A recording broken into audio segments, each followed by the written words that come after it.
Sis, I'm sure marami nagtatanong at nagtataka kung bakit mga boys ang kasama natin ngayon. Oo nga. Kasi, nagkaroon na tayo ng dalawang Kumari Club.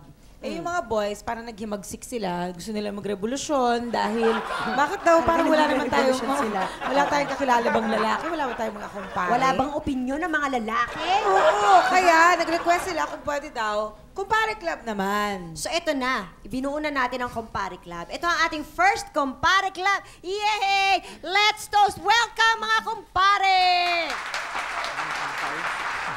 Okay. Parang dapat birang...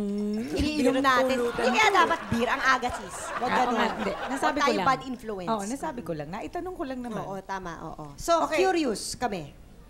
Ano ba yung mga dala-dala nyo kanina? Bakit may mga bulaklak kayo? May Chocolate. mga tsokolate kayo? Pero masarap. Di naman kami nang-question kasi mukhang masarap eh. Yan ba ang kalimitan yung dinadala kapag dumadalaw kayo sa mga chicks? Sana sumagot kayo. Hindi ba tatanungin kasi, Nahiya ka. mauna na ako. O, siya.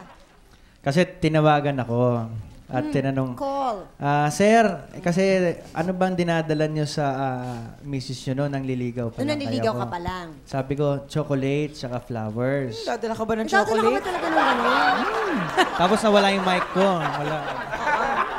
Tapos, tinanong, anong flowers dinadala nyo naman? Sabi ko, roses. Ayun. Siguro, naubusan ng budget, daisy na lang. So, dapat talaga roses yan. Mm. Effective ba naman? Hindi ko alam, pero ano yan parang... Effective, asawa na niya eh. Oo, dalawa na anak Dalawa nila na eh. anak nila, di ba? Hindi, formality yun Yung pag mangliligaw ka, kailangan, bukod sa maganda yung mga sinasabi mo, kailangan na meron kang maganda na mga dala sa kanya. Ganun pala. Baka luma pa rin kasi, di ba, parang ngayon hindi na masyadong uso yung, friends na lang tayo, maya, kayo na, yung gano'n, di ba? Walang gives-gives. Walang ano? gives. Kaintindihan na lang card, yun. wala na eh. Card, wala. Magkaintindihan. Text na lang. Text na lang. Piso lang. Piso lang yan, di ba? Flowers uli. Yan ba ang dinadala mo nun? Oo, kasi paborito rin to ng mother ko kasi dinadala niya to sa puntod ng tatay ko. Kaya kung gusto ng nanay ko, magugustuhan din ni Linda to. Kasi sigurado na akong magugustuhan niya. Pero flowers pa rin siya. Okay, let's move on.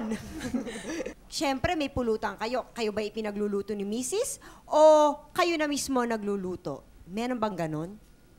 Kadalasan kami na nagluluto minsan. Kasi yung mga babae, ewan ko lang kung lahat-lahat talaga. Hindi ko naman generalize, no? Yung mga babae, galit pag nagiinom yung mga asawa nila eh. Kaya, naku, pagluto ka niyan, naku, baka lasunin ka niyan. Kaya mostly mga lalaki, bili ka na lang ng yung gawa ng manok, yung gano'n. Pabili ka na lang ng crispy Kunyari, patas. andok, gano'n. Andok.